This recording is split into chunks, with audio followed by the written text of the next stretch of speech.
Insyaallah sebagaimana yang tadi disampaikan, kita mau bahas tentang hidup pasti ada musibah.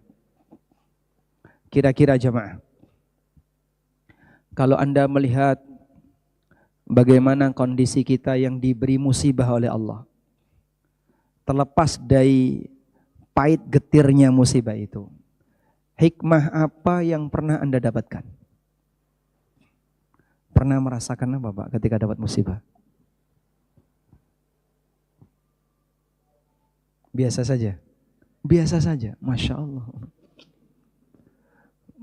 Itu bukan karena perasaannya yang nggak normal kan? Gimana Pak? Istighfar, istighfar, Masya Allah. Baik, sebelahnya. Perasaan apa yang Bapak rasakan ketika dapat musibah? Jadi tidak sombong, jadi tidak sombong. Sehingga Bapak menyadari dengan adanya musibah, kita ini lemah ya. Makanya suruh menyingkirkan musibahnya aja nggak bisa. Apalagi musibah orang lain. Baik. Bapak pernah dapat musibah? Sering atau jarang? Jarang. Kadang-kadang. Kadang-kadang sering atau kadang-kadang jarang, Pak? Kadang jarang. Alhamdulillah. Baik. Apa yang terbayang dalam diri Bapak tentang hikmah adanya musibah? Bisa mendekatkan diri kepada Allah. Kalau saya tanya satu persatu, mungkin Anda akan memberikan jawaban yang berbeda. Sehingga kalau di sini ada 50 orang, ada 50 hikmah. Kurang apa lagi untuk menyatakan bahwasanya musibah itu ada banyak kebaikan di baliknya. Itu pun kalau jawaban Anda berbeda dan setelah melalui perenungan lalu Anda membuat sebuah pernyataan yang saya rasakan seperti ini, yang saya rasakan seperti ini. Ada banyak sekali hikmah yang bisa diperoleh oleh seorang hamba ketika dia dapat musibah. Namun semua hikmah itu terkadang terlupakan disebabkan karena gejolak emosi yang lebih dominan. Sehingga dia merasa musibah ini hukuman. Musibah ini azab. Musibah ini siksa. Bahkan yang lebih parah lagi, dia menganggap itu kezaliman dari Allah. Innalillahi wa inna ilaihi raji'un. Sehingga cara orang dalam memahami musibah itu bertingkat. Satu titik yang Anda tidak boleh melakukannya adalah ketika Anda dapat musibah dan Anda meyakini itu kezaliman dari Allah. Karena kalau sudah sampai pada titik itu, berarti suudzon kepada Sang Pencipta. Yang dia tidak pernah mendolimi hambanya. Karena Allah telah menegaskan dalam Al-Quran, وَمَا اللَّهُ بِظَلَّامٍ لِلْعَبِيدِ. Allah tidak pernah mendolimi hambanya. Maka kalaupun Anda mengalami musibah, satu kesimpulan yang tidak boleh dilakukan. Jangan sampai ada anggapan atau suasana perasaan bahwa Allah mendolimi kita. Karena kalau sudah sampai pada titik itu berdosa. Dan dosanya bukan dosa lahir tapi dosa batin. Dosa batin itu sepanjang masih melekat di hati berarti dia belum tobat. Kalau dosa lahir misalnya ada orang makan makanan haram atau mengambil harta riba, begitu dia tinggalkan, selesai. Walaupun bisa jadi hatinya masih pengen. Berhenti ketika ditinggalkan. Tapi kalau dosanya dosa batin, punya keyakinan yang salah tentang Allah, punya perasaan yang gak sopan tentang Allah, itu kan lebih sulit untuk dihilangkan ya. Perasaan yang gak sopan ini lebih sulit untuk dihilangkan. Selama dia belum lepas dari batin, maka yang bersangkutan masih berdosa. Karena itu Allah Subhanahu wa taala menyebutkan tentang orang yang suudzon kepada Allah dengan kalimat yadhunnuna billahi dhannal jahiliyah. Mereka punya prasangka tentang Allah, mereka punya prasangka tentang Allah dhannal jahiliyah sebagaimana prasangka jahiliyah. Di saat orang itu suudzon kepada Allah, berarti dia mempertahankan prasangka jahiliyah. Setidaknya kalau misalnya kita sebutkan ya, beberapa hikmah dari adanya musibah. Yang pertama, musibah itu bagi mukmin bisa menghapus dosa. Sebagaimana disabdakan Nabi sallallahu alaihi wasallam, la yusibul muslima min nasabin wala wasabin wala ghammin wala hammin wala hazan. Ketika seorang muslim mengalami sakit, kecapean, bingung, resah, sedih, lelah, hatta syaukata yushakuha, sampai duri yang menancap pada dirinya, illa kafarallahu min khataya, kecuali Allah akan jadikan itu sebagai kafarah dosa-dosanya. Satu. Yang kedua, musibah ini bukti bahwa kita ini makhluk yang lemah. Sehingga kau hilangkan musibah yang ada pada dirimu, gak bisa. Maka kalau kamu gak bisa seperti itu, kenapa kau merasa hebat? Allah Subhanahu wa taala tunjukkan, ya ayuhan nas antumul fuqara ilallah. Wahai manusia, kalian semua adalah fakir di hadapan Allah. Sehingga dengan adanya musibah, Allah tunjukkan dia ini fakir di hadapan Allah. Yang ketiga, musibah ini ditetapkan oleh Allah Subhanahu wa taala agar hamba meyakini bahwa seenak apapun kamu hidup di dunia pasti bercampur dengan gak enak. Karena Allah tidak ridho ketika Allah jadikan nikmat mutlak di dunia. Nikmat mutlak hanya ada di akhirat. Karena itu Allah Subhanahu wa taala berfirman, ya ayyuhal insan innaka kadihun ila rabbika kadhan famulaqih. Fa amma man utiya kitabahu biyamini fasawfa yuhasabu hisaban yasira. Kemudian fasawfa yuhasabu hisaban yasira. Allah akan berikan dia hisab yang baik di saat dia kelelahan untuk menuju Allah. Melakukan perjalanan, innaka kadihun ila rabbik. Sesungguhnya kamu itu betul-betul capek menuju Rabbmu. Famulaqih, sampai kamu ketemu Allah. Hidup ini capek. Saya capek, Anda juga capek. Coba, Bapak, usia berapa? 34. Diberi usia yang panjang mau gak? Mau. Kita doakan semoga beliau di usia 200 tahun. Hah? Kepanjangan? Loh. Nanti bisa ganti istri. Misalnya Anda dikasih usia 200 tahun, sanggup gak? Insya Allah. Masya Allah. Yang sudah punya pengalaman, usia berapa Pak? 75. Capek enggak? Usia 75 itu. Mungkin linu-linu, pegel-pegel. Misalnya dikasih usia 750. Dilipatkan 10 kali. Sanggup kira-kira? Kita akan mengatakan, Masya Allah, usia sepanjang itu, nanti badan kita kayak apa? Orang dulu kan usianya 1000 tahun ya. Seperti Nabi Nuh alaihissalam, ada yang mengatakan usia beliau 1050 tahun. 1050 tahun. Usia dakwahnya 950, sedangkan usia wafatnya beliau 1050 tahun.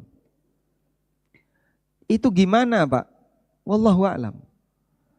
Allah kasih usia yang demikian panjang.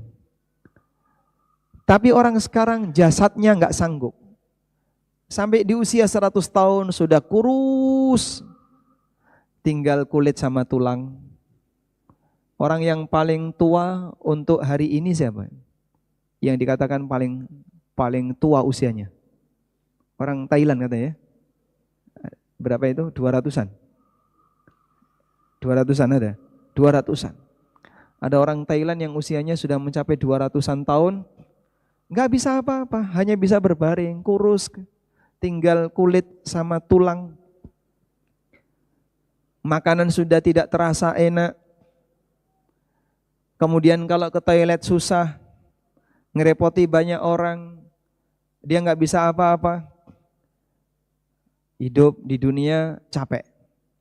Maka Allah Subhanahu wa taala tunjukkan, ya ayyuhal insan innaka kadihun ila rabbik. Sesungguhnya kalian tuh capek menuju Allah. Famulaqih, sampai kalian ketemu Allah. Nah, di saat ketemu Allah ada dua pilihan. Fa amma man utiya kitabahu biyaminih fasawfa yuhasabu hisaban yasira. Kemudian lanjutannya, fasawfa yuhasabu hisaban yasira wa yanqalibu ila ahlihi masrura. Dia diberi kebahagiaan oleh Allah karena kembali dengan keluarganya setelah merasakan capek. Artinya ayat ini memberikan petunjuk, seenak apapun hidupmu di dunia tidak akan pernah bersih dari yang namanya musibah. Kau pasti akan terkena musibah. Wa amma man utiya kitabahu bishimali wa amma man utiya kitabahu wara'a dhahri. Adapun orang yang diberi kitabnya dari arah belakang, fasawfa yad'u subura wa yasla sa'ira. Dia akan teriak dengan kecelakaan, suburan wa yasla sa'ira, dan dia akan masuk ke dalam sa'ir. Allah Subhanahu wa taala jadikan orang ini capek dua kali. Capek hidup di dunia dan capek hidup di akhirat. Kalau fisiknya sehat terus, Pak, kata siapa mereka enggak capek? Yang fitness mana yang fitness? Coba katakan. Yang lagi fitness. Lagi fitness. Capek enggak? Hah? Mas kesel ya? Kesel fitness. Jadi mungkin Anda bayangin, itu orang-orang barat yang badannya keker-keker, gagah-gagah, kuat-kuat. Mereka rajin fitness. Bahkan total waktu olahraga mereka dengan waktu tidurnya mungkin berimbang. Misal mereka bisa olahraga 3 jam tanpa putus, 4 jam tanpa putus, atau dicicil 1 jam, 1 jam, 1 jam. Mereka olahraga 4 jam sehari. Karena mereka tidak punya kegiatan sholat, tidak punya kegiatan baca Quran, tidak punya kegiatan kajian. Sehingga yang kegiatan seperti ini digantikan dengan olahraga. Mereka bisa seperti itu, tapi capek. Semua ini hidup capek. Setelah badannya keker, berantem. Wah. Lalu mereka tanding di ring, di Pentagon, dan aneka pertandingan yang lain. Allah Subhanahu wa taala dengan kuasanya membuat mereka badannya rusak antara mereka sendiri. Makanya kalau tanding seperti itu, kafir melawan kafir, siapapun yang menang ya kafir. Dan Allah rusak badan mereka dengan cara seperti itu. Tidak berfungsi untuk kegiatan menyakiti kaum muslimin, karena mereka menyakiti diri mereka sendiri. Baik, dari sinilah kita sudah bisa membaca beberapa hikmah keberadaan musibah, dan yang tadi saya sampaikan berdalil. Baik hikmah yang pertama, kedua maupun ketiga, dan masih banyak hikmah yang lain. Sehingga dengan semua hikmah itu, setidaknya kita sudah mendapatkan kesimpulan, musibah itu bukan azab. Musibah itu bukan azab. Apalagi disebut kezaliman dari Allah. Meskipun bagi mereka yang berbuat dosa, bisa jadi musibah itu berfungsi untuk hukuman yang disegerakan. Tapi hakikatnya itu rahmat. Sehingga sang hamba tidak mendapatkan azab di akhirat yang lebih berat daripada musibah yang dia dapatkan ketika di dunia. Baik. Kita lihat di sini. Adanya berbagai musibah lahir batin membuat mereka sangat kelelahan.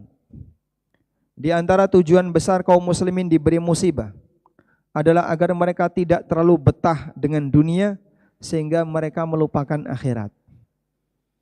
Agar mereka sadar nikmat yang 100% hanya akan Allah berikan di akhirat, bukan di dunia. Hasan al-Basri rahimahullah pernah mengingatkan, inna dunya daru dha'nin wa laysa bidari iqamatin wa innama unzila Adamu alaihi salam ilaiha uqubatan. Sesungguhnya dunia adalah negeri sementara, tempat singgah, bukan tempat tinggal selamanya. Dan sesungguhnya Adam alaihissalam diturunkan oleh Allah ke dunia uqubatan, dalam rangka menjalani hukuman. Adam diturunkan ke dunia dalam rangka menjalani hukuman. Sebab rumah Adam yang pertama di mana? Rumah Adam yang pertama di surga. Baik, coba yang belakang. Ya, masih yang belakang. Namanya siapa? Belakangnya lagi, belakangnya Bapak. Ya, betul. Aditya, Mas Aditya. Usia berapa Mas Aditya? 20. Cita-citanya apa Mas? Jadi orang sukses. Masya Allah. Sukses itu relatif ya Mas. Baik.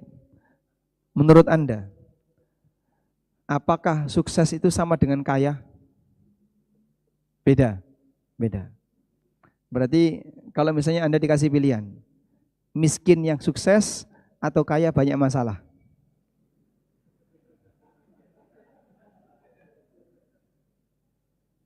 Pilih mana? Apa ada miskin sukses? Ada nggak miskin sukses? Nggak ada ya? Nggak ada. Ada atau nggak? Jadi ini saya salah penggunaan kosakata ini. Hah? Pertanyaannya salah. Baik. Kalau Bapak dikasih kesuksesan oleh Allah, Mas Aditya ya, di usia 20 tahun.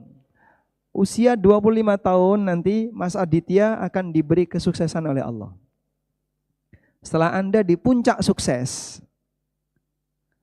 apakah Anda bersedia kalau begitu selesai sukses langsung mati? Enggak. Pengennya apa? Pengennya sukses terus, enggak mati-mati ya? Masya Allah. Ada banyak sekali harapan manusia terhadap dunia ini. Dan satu dunia ini diperebutkan oleh semua yang punya harapan dunia. Yang jumlahnya tidak ada yang tahu kecuali Allah. Andaikan seluruh masyarakat di dunia ini disurvei, kamu pengen apa? Semuanya mengatakan, saya pengen punya, coba dibuat rincian, pengen punya apa? Saya pengen punya ini, pengen disebutkan. Saya pengen punya gedung seperti ini, punya kendaraan kayak gini, punya istri seperti ini, punya suami seperti ini, punya ini, punya ini. Semuanya dia sebutkan. Dan dunia itu dunia, Pak. Allah menakdirkan mereka, andaikan harapannya itu dikabulkan semuanya, tidak keluar dari dunia. Masya Allah. Walaupun sehebat itu dunia, di mana keinginan-keinginan manusia terpusat di sana, tapi dibandingkan dengan surga, nggak ada apa-apanya. Karena ini hukuman bagi siapa? Adam. Adam diturunkan di dunia itu sebagai hukuman, bukan dalam rangka menjalani nikmat. Baik, dengan menyadari akan hal ini, keberadaan musibah itu tujuannya tadi, biar kamu tidak hanya membayangkan hidup cuman dunia saja. Setelah ini kamu akan hidup lagi, nah perjuangkanlah untuk hidup yang kedua, yang lebih tidak pasti. Dan itu butuh perjuangan yang besar. Untuk itulah ujian yang Allah berikan kepada umat manusia bertingkat-tingkat sesuai dengan kadar imannya. Semakin beriman, maka Allah kasih ujian yang semakin berat agar nanti kenikmatan di akhirat makin banyak. Agar nanti kenikmatan yang dia rasakan di akhirat makin banyak. Kenapa? Sabarnya makin banyak. Siapa yang merasa hidupnya sering gak enak? Coba Mas Tingkir. Lebih sering enak atau gak enak? Hah? Ya bersyukur Ustaz. Gimana? Bersyukur lah. Bersyukur. Ya. Enggak, saya tanya. Lebih sering enak atau gak enak? Sering enak Ustaz. Alhamdulillah. Mau terus terang enggak berani dia. Nah, kita banyak yang kadang, coba Anda lebih sering gersulo atau bersyukur? Umumnya orang lebih sering gersulo. Panas misalnya. Panasan panas, kademen adem. Mangan ra enak saya ini komentar. Ketemu apa sedikit, urip kok monggo yang ini. Subhanallah. Sehingga isinya cuma gersulo terus. Sakit dikit, ini loh kapan sembuhnya? Ini sakit apa toh? Bingung. Mbok coba langsung minta kepada suaminya atau istrinya, coba kamu bawa saya ke sini-sini. Terlalu takut dengan ketika dia mengalami sakit. Nah, kita hanya butuh sabar dalam menghadapi ujian, dan itu tidak selamanya. Musibah itu tidak selamanya. Akan ada akhir dari sebuah musibah itu. Akhir itu apa? Dua. Antara akhir yang pertama adalah Allah cabut musibah itu. Akhir yang kedua, Allah Subhanahu wa taala wafatkan yang bersangkutan, sehingga dia mati dalam keadaan sedang menerima musibah. Ujian terbesar Allah berikan kepada para nabi dan orang-orang saleh sesuai tingkat kesalehannya. Sa'ad bin Abi Waqqas pernah bertanya, "Ya Rasulullah, siapa manusia yang paling besar ujiannya?" Jawab Nabi SAW, "Al-anbiya, thumma al-amthal fal-amthal. Yubtalal abdu ala hasabi dinihi." Siapakah yang paling besar ujiannya? Jawabannya adalah para nabi. Kemudian yang tingkatannya di bawah para nabi. Dan di bawahnya lagi, yubtalal abdu ala hasabi dinihi. Masing-masing hamba diuji oleh Allah sesuai dengan tingkatan agamanya. Sehingga semakin bertakwa kepada Allah, ya, ujiannya semakin berat. Dan ini di luar pilihan. Ini di luar pilihan. Makanya kalau Anda saya pengen jadi orang tanpa musibah, bisa enggak? Enggak mungkin. Tapi kalau saya pengen jadi orang yang musibahnya sederhana saja, bisa? Hah? Bisa enggak? Enggak bisa dihindari. Karena yang namanya musibah itu di luar pilihan manusia. Yang bisa dilakukan adalah berdoa kepada Allah, berharap semoga hidup ini diberi oleh Allah kondisi yang nyaman dan musibahnya ringan. Jadi boleh kita minta kepada Allah agar diberi musibah yang ringan. Karena begini Pak, siapapun yang hidup diberi musibah sebagai ujian. Ujian ini ada yang ringan, ada yang berat. Kematian itu adalah akhir dari semuanya. Baik Anda berhasil maupun tidak, semua pasti mati. Sudah? Kira-kira kita lebih milih mana? Diberi ujian yang berat atau diberi ujian yang ringan? Kita pengennya ringan. Yang penting berhasil. Nah, itulah yang diajarkan Nabi SAW. Sering-sering berdoa kepada Allah. Allahumma inni as'alukal afwa wal afiyah fid dunya wal akhirah. Allahumma inni as'alukal afwa wal afiyah fi dini wa dunyaya wa ahli wa mali. Itu isinya doa mohon kepada Allah. Kalaupun hidup ini tidak bisa lepas dari yang namanya musibah, ya setidaknya musibahnya tidak terlalu berat. Musibahnya tidak terlalu berat, yang masih bisa ditanggung, yang lebih ringan untuk diselesaikan, agar kita tidak terbebani sesuatu yang justru akan membahayakan hidup. Selanjutnya, adanya musibah akan menguji manusia. Siapa di antara mereka yang mau beribadah dalam semua keadaan, tidak hanya pilih-pilih kondisi, hanya beribadah ketika, atau siapa yang hanya mau beribadah ketika rizki lagi lancar, badan sedang sehat, hanya mau sholat jika punya duit, dan seterusnya. Dan ini salah satu di antara contoh ibadahnya orang munafik.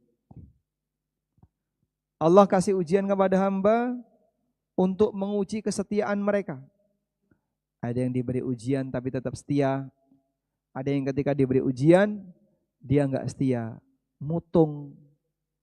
Akhirnya enggak mau ibadah. Ada banyak cerita tentang itu ya. Saya punya teman, Pak. Dulu kita sama-sama marbot di masjid. Dan beliau sampaikan, bapak saya enggak mau sholat, tapi kalau saya kasih duit, mau sholat. Selama punya duit, mau sholat. Begitu enggak punya duit, enggak mau sholat.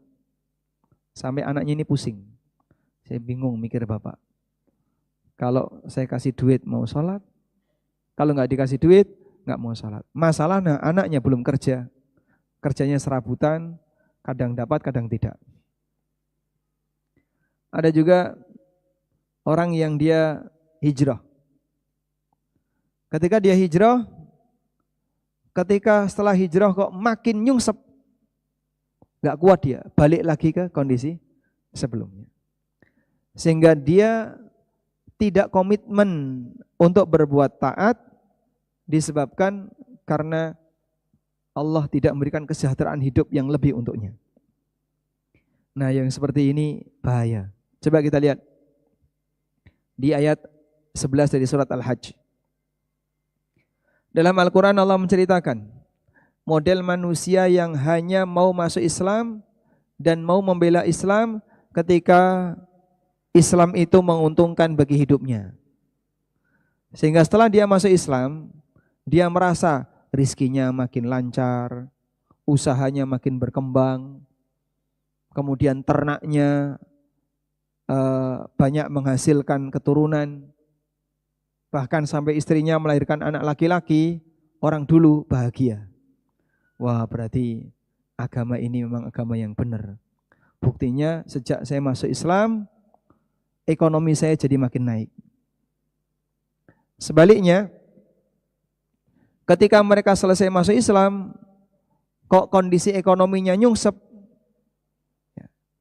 ternaknya tidak makin berkembang, kemudian hasil pertaniannya tidak semakin bagus. Terus mereka komentar, berarti agama ini agama yang enggak benar. Nah, fenomena ini Allah ceritakan di surat Al-Hajj ayat 11. Coba kita baca ya. Nah, bawa buku Mas, bisa dibaca. Surat Al-Hajj 118 ayat 11. Mikrofon. Silakan dibaca. Antum ya.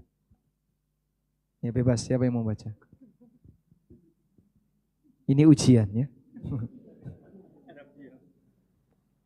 Allah Ta'ala berfirman, A'udzubillahi minasyaitonir rajim. Wa minan nasi may ya'budullaha ala harfin fa in ma'anna bihi wa in asabathu fitnatun inqalaba ala wajhihi khasirat dunya wal akhirah. Yang artinya, di antara manusia ada orang yang menyembah Allah di pinggiran. Ketika dia memperoleh kebaikan, dia merasa yakin dengan keadaan itu, dan jika dia ditimpa ujian, dia murtad berbalik ke belakang. Rugilah dia di dunia dan di akhirat. Pernah nemu fenomena kayak gini? Yang disebut oleh Allah beribadah di pinggiran. Beribadah di pinggiran maksudnya gimana, Pak? Jadi muslim pinggiran. Muslim pinggiran. Ibarat agama ini seperti sebuah tempat yang ada bordernya, ada batasnya. Dia berada di ujung. Lagi enak bertahan, gak enak keluar. Enak bertahan, gak enak keluar. Dan itu dialami oleh sebagian Badui, orang Arab, orang Badui yang mereka punya karakter kemunafikan. Allah Subhanahu wa taala menyebut mereka dengan kalimat khasirad dunya wal akhirah. Orang seperti ini rugi dunia akhirat. Orang seperti ini rugi dunia akhirat. Kata Ibnu Abbas radhiyallahu anhu, kalau Bapak punya tafsir Ibnu Katsir bisa dibuka ya. Dalam tafsir Ibnu Katsir disebutkan, ada sebagian orang Badui yang dia masuk Islam. Selesai dia masuk Islam, dia pulang. Terus dia niteni ya. Dia nengeri, nandain. Kalau nanti ternaknya banyak berkembang, kemudian pertaniannya, mereka bukan pertanian ya, kudanya bisa melahirkan, ontanya melahirkan, anaknya laki-laki lahir, istrinya melahirkan anak laki-laki. Maka mereka mengatakan, hadza dinun saleh. Ini agama yang benar. Dan sebaliknya, ada Badui yang masuk Islam, begitu dia pulang, ekonominya tidak berkembang, kemudian ternaknya juga tidak berkembang. Lalu dia mengatakan, hadza dinun batil. Ini agama yang batil. Sehingga kebenarannya diukur berdasarkan apa? Kesuksesan duniawi. Dan sampai sekarang seperti itu masih ada. Itu lo lihat tuh. Setelah ngaji usahanya makin nyungsep. Setelah ngaji usahanya makin nyungsep. Dulu dia sukses. Sekarang setelah ngaji deket sama ustadz, bukannya berkahi malah moroti. Wah, ustadznya yang disalahkan. Sehingga ada sebagian orang yang dikomentari oleh orang lain, kenapa dia gagal, yang disalahkan, dia sekarang sudah menganut ajaran yang baru. Sumber kegagalan bagi hidupnya, la haula wala quwata illa billah.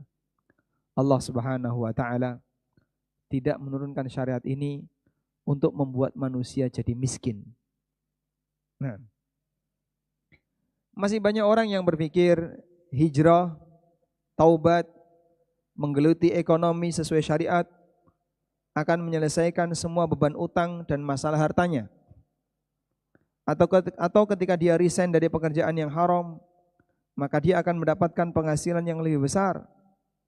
Ketika ternyata harapan itu tidak dia dapatkan, dia pun akhirnya balik arah dan meninggalkan aturan agama. Dan saya pernah ketemu dengan orang seperti ini. Dia sempat hijrah, kemudian bertahan, tapi dia merasa enggak nyaman, akhirnya dia tinggalkan kegiatan-kegiatan hijrah, hilang dari masjid, yang dulu jenggotnya agak panjang dicukur, kemudian sudah tidak lagi melakukan sholat jamaah, tidak hadir dalam forum kajian, dan banyak yang dia tinggalkan. Hilang. Dia tidak istiqomah. Baik. Semoga kita tidak menjadi orang seperti itu. Sehingga di sini kita mau belajar setidaknya kalaupun kita tidak bisa menghindari musibah dunia, minimal jangan sampai musibah dunia itu merambah kepada musibah agama. Karena kalau sampai musibah agama tidak ada gantinya. Wallahu a'lam. Demikian, semoga apa yang kita sampaikan ini bermanfaat. Selanjutnya kita baca bab baru. Belum ditutup ya, bukunya jangan ditutup dulu. Baik, silakan dibaca Mas.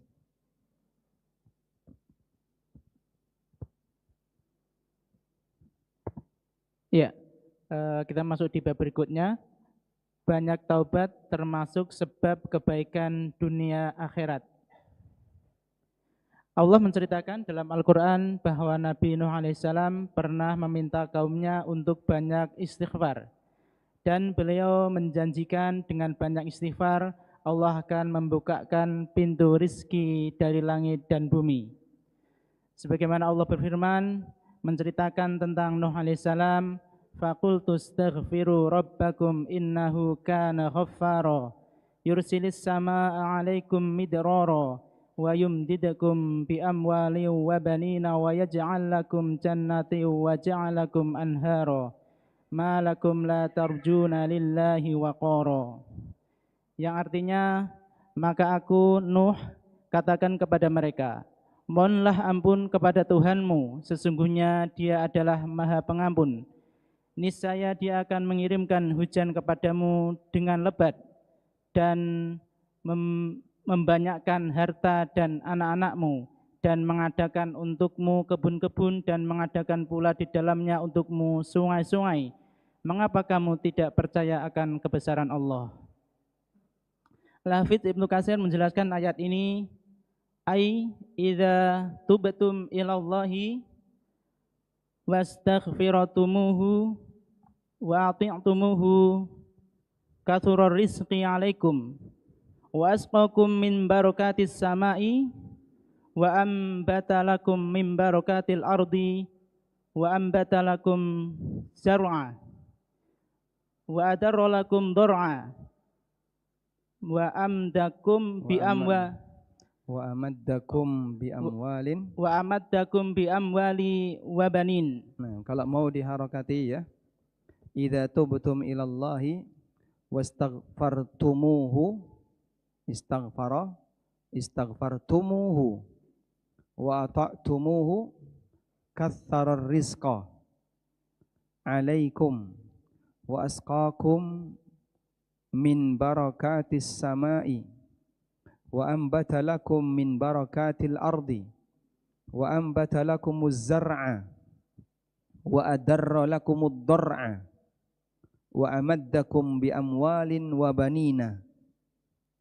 Selanjutnya, Maksudnya jika kalian bertobat kepada Allah dan meminta ampunan kepadanya serta mentaatinya, maka niscaya Allah memperbanyak rezeki kalian, dan Dia akan menurunkan hujan kepada kalian berupa keberkahan dari langit, dan Dia akan menumbuhkan bagi kalian keberkahan bumi, menyuburkan bagi kalian tanaman, memperbanyak susu bagi kalian dari peternakan, dan memperbanyak untuk kalian berupa harta dan anak. Tafsir Ibnu Katsir. baik, dan ini janji Allah ya. Walaupun yang menyampaikan Nabi Nuh, tapi tentu saja tidak hanya terbatas pada umatnya Nuh. Sehingga siapapun yang rajin istighfar, mohon ampun kepada Allah dengan serius, Allah kasih jaminan itu. Yursilis sama'a alaikum midrara, Allah akan turunkan hujan kepada kalian. Kemudian Allah akan lapangkan rezeki kalian, kalian akan dikasih keturunan dan seterusnya. Selanjutnya,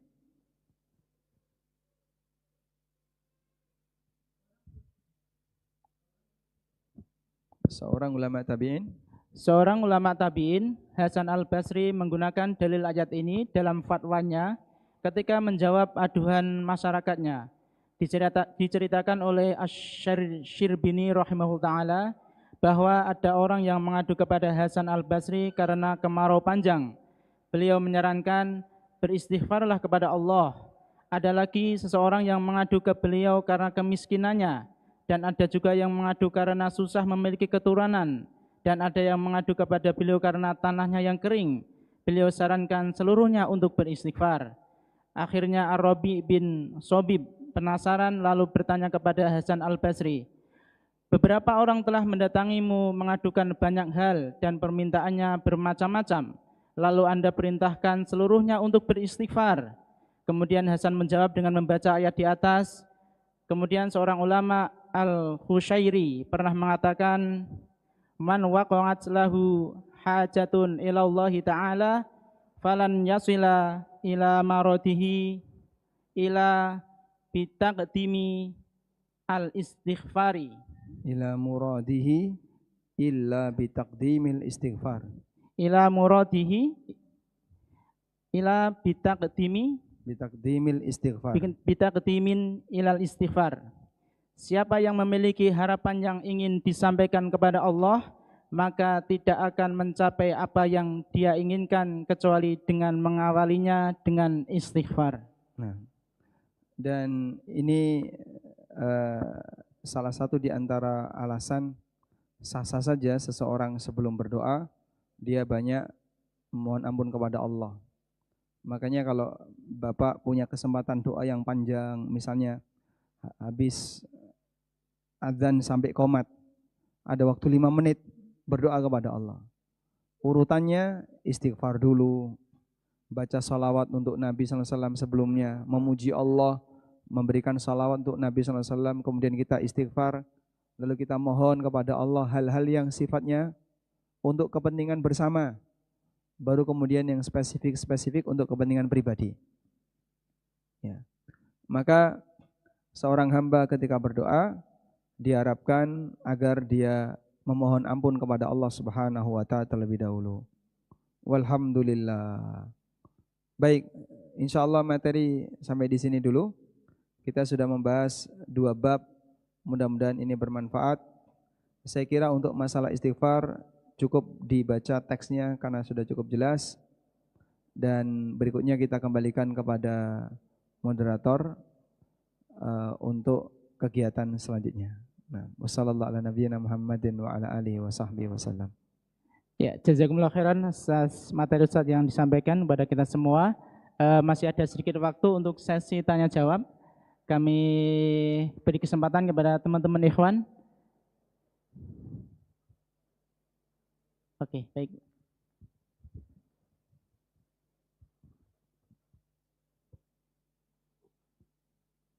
Assalamualaikum warahmatullahi wabarakatuh. Waalaikumsalam warahmatullahi wabarakatuh. Ustaz, mungkin ini dulu pernah dibahas di Godian Mengaji.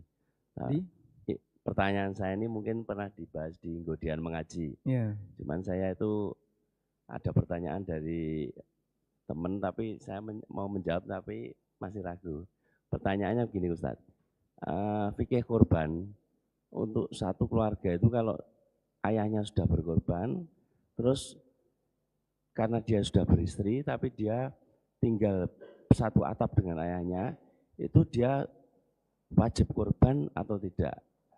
Sementara dia belum punya rumah secara mandiri, dan kadang-kadang juga masih makan bersama orang tuanya. Begitu Ustaz. Assalamualaikum warahmatullahi wabarakatuh. Waalaikumsalam warahmatullahi wabarakatuh. Baik. Mengenai ibadah kurban. Jadi ibadah itu beragam ya. Ada ibadah yang sifatnya fardu kifayah. Sehingga satu pelaksana sudah menggantikan semuanya. Contohnya adzan. Maka di masjid ini adzan, yang lain jangan adzan. Nanti lucu malahan ya. Cukup satu. Yang kedua, ada ibadah yang dia mewakili sekeluarga. Contohnya kurban. Sehingga di keluarga itu, satu kepala keluarga, dia berkorban atas nama dirinya dan seluruh anggota keluarganya yang dinafkahi. Yang dia nafkahi. Itu sudah cukup satu hewan. Kalau dia mau korban lebih, 2, 3 terserah. Tapi tetap atas nama kepala keluarga atau yang punya uang untuk pengadaan hewan korban tersebut. Jadi kalau yang korban istri, uangnya pakai uang pribadi istri, maka istri berkorban atas nama dia dan seluruh anggota keluarganya. Semua anggota keluarganya dapat pahalanya. Baik. Nah, selanjutnya batasan anggota keluarga yang dia masuk dalam satu paket korban itu siapa? Jawabannya adalah orang yang satu sumber nafkah. Orang yang dia masih satu sumber nafkah. Ini batasan yang lebih tepat. Sehingga kalau si A punya 5 anak. Anak pertama sudah nikah, laki-laki. Tapi masih dinafkahi oleh si A. Masih dinafkahi oleh si A. Dan dia tinggal bersama si A. Maka dalam kondisi ini, nanti ketika si A ini berkorban, bisa tercakup di bawahnya juga anaknya yang dia nafkahi. Tapi kalau dia sudah bebas nafkah, sudah mandiri, bisa mencukupi kebutuhannya sendiri, sudah nol mengambil dari orang tua. Kalaupun orang tua ngasih ya sifatnya hadiah, karena momentum tertentu, misalnya karena lebaran, bukan ngasih karena sebagai nafkah. Ya, sehingga misalnya orang tua tetap ngasih anaknya walaupun anaknya kaya, tapi dikasih dalam bentuk angpau ke cucu-cucunya. Nah, ini untuk cucunya A, ini cucunya B, dikasih angpau. Padahal bapaknya kaya, tapi kakeknya ngasihnya ke cucunya. Boleh diterima nggak? Boleh diterima nggak? Boleh? Nggak boleh? Boleh, ya sah-sah saja ya. Tapi ngasih ini nafkah atau bukan? Ngasih angpau itu nafkah atau bukan? THR itu nafkah bukan? Bukan. Itu apa? Hadiah. Ini hadiah. Nah, yang seperti ini tidak menjadi penghalang ketika dilakukan satu korban untuk bersama. Wallahu a'lam. Jadi kata kuncinya satu nafkah. Kalau tinggal terpisah tapi satu nafkah, bisa korban satu untuk semuanya. Mahasiswa itu tinggalnya di mana? Di luar, tidak satu atap dengan orang tuanya. Tapi kan semua biaya hidupnya dari orang tuanya, dinafkahi oleh orang tuanya. Sehingga orang tuanya ketika korban atas nama seluruh anggota keluarga, yang mahasiswa ini pun tetap dapat pahalanya. Wallahu a'lam. Baik Ustaz, pertanyaan berikutnya. Ustaz, sebagian orang Nasrani ataupun Cina secara ekonomi lebih mapan atau sukses dunia ketimbang kita yang lebih taat. Mohon nasihatnya Ustaz. Apa mau berubah jadi orang Cina?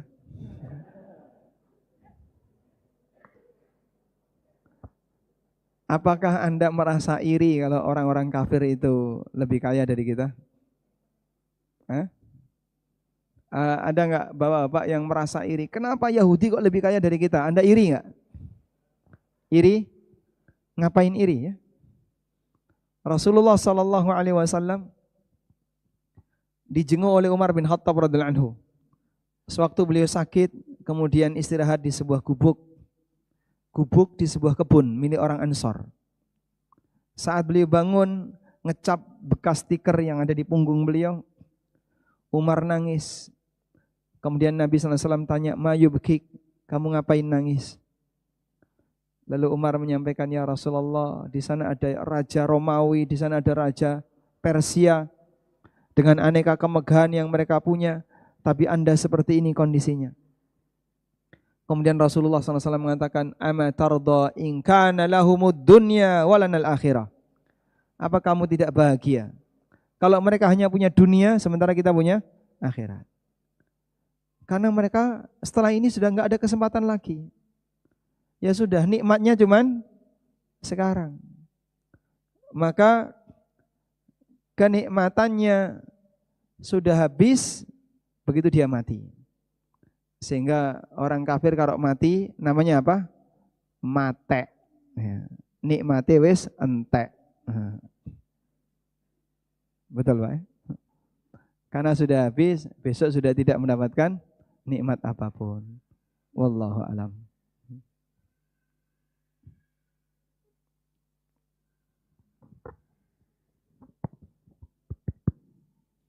Bismillah. Assalamualaikum warahmatullahi wabarakatuh. Warahmatullahi wabarakatuh. Semoga Allah SWT memberkahi Ustadz, keluarga dan juga kaum muslimin sekalian. Mohon izin bertanya Ustadz, Afan ini di luar konteks kajian terkait dengan akad jual beli Ustadz. Apabila seseorang dia bukan produsen, kemudian dia menawarkan produk tertentu, semisal baju, kepada konsumen dan ia jual dengan akad atau sistem pre-order. Dan tatkala ada pesanan masuk, kemudian pesanan tersebut diserahkan kepada konveksi atau produsen untuk baju tersebut bisa diproduksi. Apakah akad seperti ini termasuk jual beli dengan akad istisna yang diperbolehkan, Ustaz? Produsen ini bisa desain. Yang desain dia, Ustaz? Dia, insya Allah bisa masuk istisna. Namanya istisna apa ini? Istisna muwazi atau istisna paralel. sehingga dia punya peran, misalnya peran dia 30%, 70% peran orang lain. Tapi dia punya peran di situ. Sepanjang dia punya peran, maka bisa disebut istisna. Kalau untuk sistem pembayarannya bagaimana, Ustaz? Bebas. Kalau istisna, bebas. Istisna itu longgar, mau tunai, mau nyicil, terserah. Nah, Ustaz, jazakallahu Baik. khairan. Cukup, ada lagi? Assalamualaikum warahmatullahi wabarakatuh. Waalaikumsalam warahmatullahi wabarakatuh. Izin nanya Ustadz, apa hukumnya jika seorang pedagang membebankan biaya admin untuk pembayaran melalui kris? Contoh misalkan seorang pedagang menjual sebuah produk, jika pembayaran melalui cash dia 10.000, tapi ketika melalui kris harganya tetap 10.000 tapi ada tambahan biaya admin Rp500. Baik, dan biaya itu dari bank ya, bank yang minta, tapi dibebankan ke konsumen yang bayar pakai kris.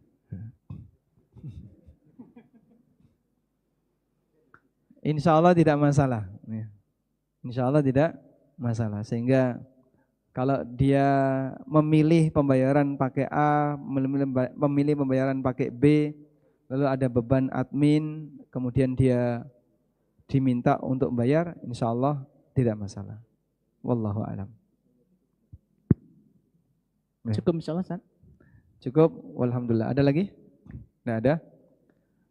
Baik, mudah-mudahan apa yang kita pelajari ini bermanfaat. Insya Allah di pertemuan berikutnya, pekan depan ya. Pekan pertama kan? Pertama dan kelima. Oh 3, pekan ketiga. Kita akan bahas tentang teori zuhud menurut Ibnul Qayyim. Demikian, wassallallahu ala nabiyyina Muhammadin wa ala alihi wa sahbihi wasallam, wa akhiru da'wa